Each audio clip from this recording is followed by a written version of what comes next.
Hello दोस्तों। तो कल जो है मैंने USD JPY में और गोल्ड में ट्रेड लिया था और दोनों के मिला के टोटल मुझे अभी $700 का प्रॉफिट हुआ है। तो किस तरीके से मैंने ये ट्रेड लिया था, क्या लॉजिक था ट्रेड लेने के पीछे का, सब कुछ बताऊंगा जब हम स्क्रीन पर चलेंगे। ये सेम ट्रेड मैंने टेलीग्राम पर भी पहले ही दे दिया था, गोल्ड का लेवल भी और USD JPY का भी। USD JPY में मैंने एंट्री एग्जिट टारगेट सब कुछ बताया था, एसएल को कहाँ पर ट्रेड करना है वो भी बताया था। तो हमारा USD JPY का ट्रेड तो 100% बहुत ही मस्त गया। लेकिन गोल्ड का ट्रेड मैंने आई थिंक कल दोपहर में आपको बताया था कि यहाँ पर लेवल्स मैंने मार्क करके दिए थे गोल्ड के और यहाँ से ब्रेकआउट कर सकता है बताया था। तो रात के 1:30 बजे ब्रेकआउट हुआ है। तो जिनको आई थिंक मुझे तो लग रहा है कि सबका जो एंट्री गोल्ड का जो है ब्रेकआउट का वो मिस ही हुआ होगा। रात के 1:30 बजे ब्रेकआउट हुआ है इस वजह से।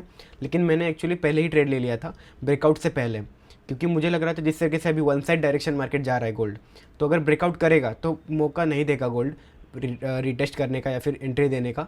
तो इस वजह से मैंने पहले ब्रेकआउट से पहले एंट्री ले लिया था और उसके बाद मैंने एसएल को ट्रेल किया और यहाँ पर मेरा ट्रेलिंग एसएल हिट होने के बाद मेरा टोटल प्रॉफिट बुक हुआ। और टेलीग्राम पर मैंने ये सारे लेवल्स ऑलरेडी शेयर किए थे आपके साथ, तो जिन्होंने ट्रेड लिया होगा उनको प्रॉफिट डेफिनेटली हुआ होगा।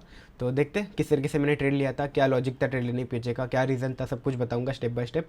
चलिए स्क्रीन पर चलते हैं। तो अब मैं आ चुका हूँ स्क्रीन के ऊपर और यहाँ पर आप सबसे पहले देखोगे गोल्ड का चार्ट। गोल्ड का चार्ट मैं आपको दिखाता हूँ, उसके बाद मैं आपको USD JPY का ट्रेड भी दिखाऊंगा। गोल्ड के ट्रेड में मैंने कैसे ट्रेड लिया था मैं बताता हूँ। सबसे पहले मार्केट का ट्रेंड आप देखोगे तो कंटिन्यू अपसाइड का ट्रेंड है गोल्ड में। ये देखो कंटिन्यू मार्केट का ट्रेंड क्या है, अपसाइड का ट्रेंड है।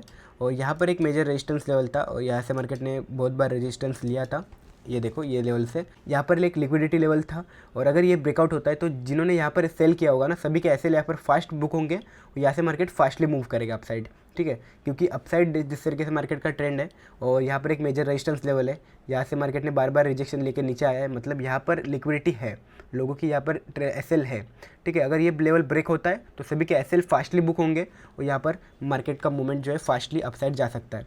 तो इस वजह से मैंने यहाँ पर एंट्री लिया था। लेकिन यहाँ पर क्यों लिया, ब्रेकआउट होने के बाद क्यों नहीं लिया वो भी बताता हूँ। ये देखो, अगर मैं यहाँ पर फिबोनाची लेवल ड्रॉ करता हूँ लो से लेकर, ठीक है, लो से लेकर हाई तक अगर मैं फिबोनाची लेवल ड्रॉ करता हूँ तो यहाँ पर आप देखो अपसाइड जाने के बाद सपोर्ट कहाँ से लिया है, 0.5 लेवल से। फिबोनाची का 0.5 लेवल से अगर सपोर्ट लेता है तो कंटिन्यू मार्केट अपसाइड जा सकता है और हमें दिखता है, मतलब फिबोनाची लेवल ही ये इस तरीके से ही काम करता है। अगर ट्रेंड आपको आइडेंटिफाई करना है कि कहाँ से फिर से सपोर्ट लेकर मार्केट ट्रेंड को कंटिन्यू करेगा तो फिबोनाची आप यूज़ कर सकते हो। जैसे अगर आप पिछले सपोर्ट से लेकर हाई तक अगर आप फिबोनाची ड्रॉ करते हो तो यहाँ पर आपको 0.5 लेवल, 0.6 लेवल एक मेजर लेवल होता है। अगर यहाँ से सपोर्ट लेकर मार्केट अपसाइड जाता है तो ट्रेंड कंटिन्यू कर सकता है। तो जैसे कि यहाँ पर 0.5 से सपोर्ट ले लिया है ऑलरेडी, ये देखो। तो यहाँ पर आने के बाद मुझे यहाँ पर लगा कि मार्केट ब्रेकआउट कर सकता है, अगर ब्रेकआउट करेगा तो मौका नहीं देगा एंट्री लेने का। इस वजह से मैंने यहीं पर एंट्री ले लिया था, इस लेवल के यहाँ पर, और इस लेवल के नीचे का मैंने यहाँ पर सपोर्ट के नीचे का ऐसे लगाया। यहाँ तक का टारगेट था, यहाँ तक का टारगेट मुझे समथिंग $1000 का प्रॉफिट हो जाता, क्योंकि इतना फास्टली मुझे $500 का प्रॉफिट दिख गया। तो इस वजह से मैंने एसएल को ट्रेल करना ही सेफ माना। इस वजह से मैंने यहाँ पर एसएल को ट्रेल कर दिया और मेरा ट्रेलिंग एसएल यहाँ पर हिट हो गया और उसके बाद जो है यहाँ पर मार्केट अब फिर से अपसाइड चला गया। लेकिन ठीक है, कोई बात नहीं। फिर भी अगर मैं देखूँ तो यहाँ पर मुझे 1:3 का तो ट्रेड मिल ही है। देखो ऑलमोस्ट 1:2.81 है ना। तो यहाँ पर लगभग मुझे 1:3 का मैं रखता हूँ कि मुझे कम से कम 1:3 का टारगेट मिले। तो यहाँ पर मुझे 1:3 का टारगेट तो मिल गया था ऑलरेडी। तो इस वजह से यहाँ पर मैंने एसएल को ट्रेल करना ही सही समझा और यहाँ पर मैंने एसएल को ट्रेल कर दिया और उसके बाद मार्केट ऊपर गया। तो ठीक है, कोई बात नहीं, प्रॉफिट होता है। यहाँ पर आप देख सकते हो $498 का यहाँ पर मुझे गोल्ड में प्रॉफिट हुआ। और ये ब्रेकआउट होने के बाद क्या ही खतरनाक मार्केट ने मूव किया अपसाइड गोल्ड ने। और ये मैंने ट्रेड एग्जैक्टली यहाँ पर दिया था आपको, देखो ये देख सकते हो, ब्रेकआउट के बाद ट्रेड दिया था मैंने गोल्ड का टेलीग्राम पर रात के 1:30 बजे। ये देखो रात के 1:30 बजे दिया था, मतलब उससे पहले भी मैंने लेवल्स मार्क करके दिया था। गोल्ड का लेवल्स आप देखोगे तो समथिंग यहाँ के आपको दिख जाए। ये देखो गोल्ड का ट्रेड, ये देखो मैंने यहाँ पर मेजर लेवल्स कौन से हो सकते हैं यहाँ पर मैंने मार्क करके दिए थे। अगर ये ब्रेकआउट करता है तो अपसाइड जा सकता है। ये देखो मैंने लिखा भी था, अगर ये गोल्ड ब्रेकआउट होता है तो अपसाइड जा सकते हो।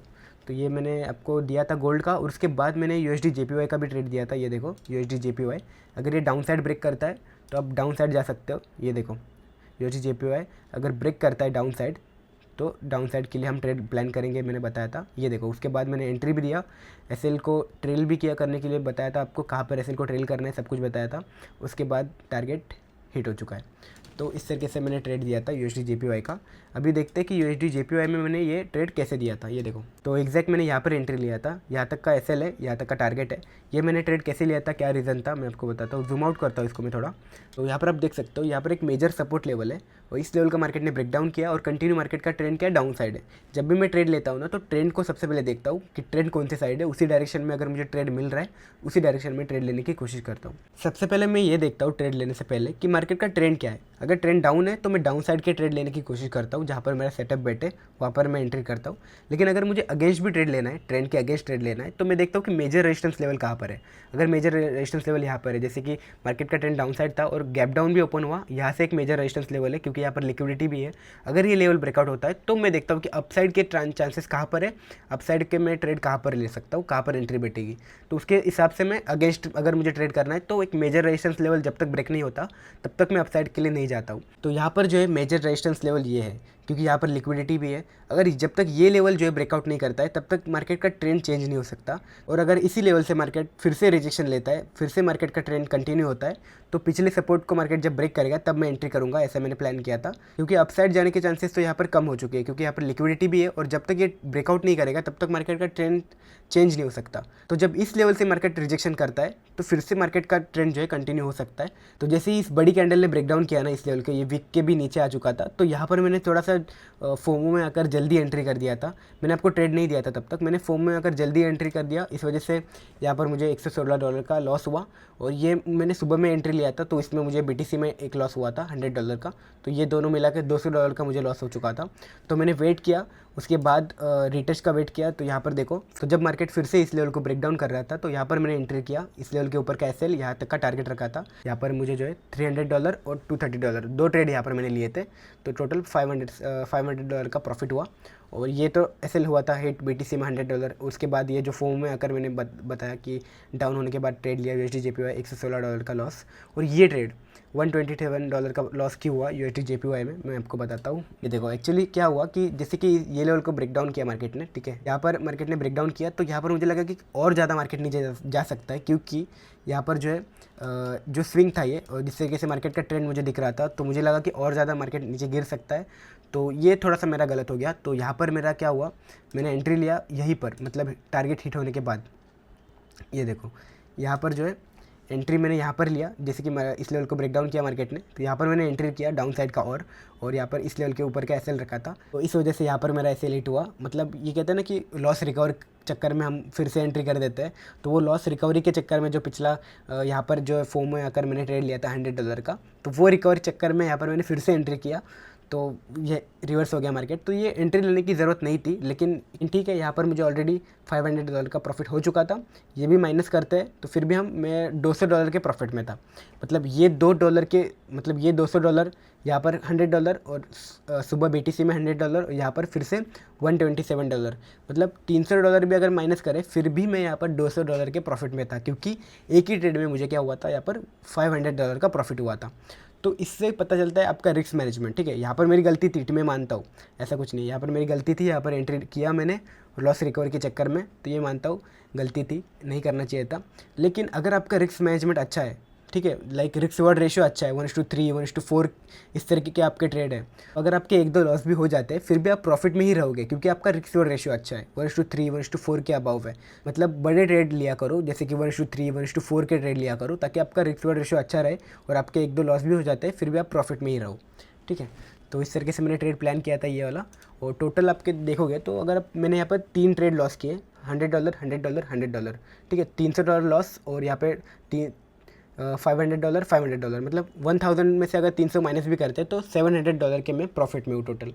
तो इस तरीके से आपका रिस्क रिवॉर्ड रेशियो अगर अच्छा हो तो यहाँ पर आप प्रॉफिट ही करोगे। यहाँ पर देखो मैं लॉस करता हूँ तो कितना करता हूँ, देखो $100 $100 $100, यहाँ पर $127 हुआ है। तो यहाँ पर मैं $100 के अबव का रिस्क नहीं लेता हूँ किसी भी ट्रेड में। और प्रॉफिट देखो 1:3 1:2.3 1:5, ये देखो $100 का रिस्क लेके यहाँ पर मैंने $500 बुक किया है, मतलब 1:5 का ट्रेड है। तो जितना आप 1:5 मतलब 1:3 के अबव के ट्रेड लोगे ना, उतना ज़्यादा आपको प्रॉफिटेबल होने के लिए ईजी जाएगा, ठीक है। तो बड़े ट्रेड, लंबे ट्रेड होल्ड करने के ट्राई करो, बड़े ट्रेड लेने की ट्राई करो ताकि आप प्रॉफिटेबल रहो। आज का ट्रेड आपको कैसा लगा कमेंट में ज़रूर बताना। यही था आज का ट्रेड। तो यही था आज का ट्रेड, और आज का ट्रेड आपको कैसा लगा मुझे कमेंट में ज़रूर बताना। और आपके कुछ भी डाउट हो, क्वेश्चन हो, या फिर एक्सएम के रिलेटेड, डिपॉजिट विड्रॉल के रिलेटेड, या फिर कुछ भी एक्सएम में आपको प्रॉब्लम आता है या फिर इशू होता है, आप मुझे कमेंट में पूछ सकते हो। नहीं तो आप मेरे टेलीग्राम पे ज्वाइन जैसे ही होते हो तो यहाँ पे आपको फर्स्ट पिन मैसेज मिलेगा, यहाँ पे आपको मेरी पर्सनल टेलीग्राम आईडी मिलेगी, तो आप मुझे पर्सनली मैसेज कर सकते हो टेलीग्राम पर, और मैं आपको रिप्लाई करूँगा। आपके कुछ भी डाउट हो, क्वेश्चन हो, आप मुझे पूछ सकते हो, मैं आपके सारे डाउट क्लियर कर दूँगा। और एक्सेम में अभी तक आपने अकाउंट ओपन नहीं किया फॉरेक्स ट्रेडिंग करने के लिए, तो अकाउंट ओपन कर सकते हो। डिस्क्रिप्शन में लिंक मिल जाएगी आपको उसकी, एक्सेम की। नहीं तो अगर मेरे चैनल के बायो में जाओगे तो यहाँ पे आपको फर्स्ट में एक्सेम का लिंक मिल जाएगा, वहाँ से आप मुझे टेलीग्राम पे भी ज्वाइन कर सकते हो और एक्सेम में अकाउंट ओपन कर सकते हो। और इंस्टा का भी लिंक वहीं पर है, आप मुझे इंस्टा पे भी फॉलो कर सकते हो। और अगर ये वीडियो आपको अच्छा लगा हो तो वीडियो को लाइक ज़रूर करना और चैनल को सब्सक्राइब भी ज़रूर करना। और मैं सोच रहा हूँ कि अभी डेली हम लाइव आए शाम के 7-8 बजे के टाइम पे, तो सोच रहा हूँ लाइव आने का। कुछ भी प्लान होता है मैं आपको टेलीग्राम पे अपडेट करता हूँ इसका, कि जब भी मैं स्टार्ट करूँगा लाइव आने का, डेली लाइव आऊँगा। तो देखते हैं क्या प्लान होता है, मैं आपको अपडेट करता हूँ टेलीग्राम पे। तो मैं मिलता हूँ आपको नेक्स्ट वीडियो में, तब तक के लिए बाय बाय।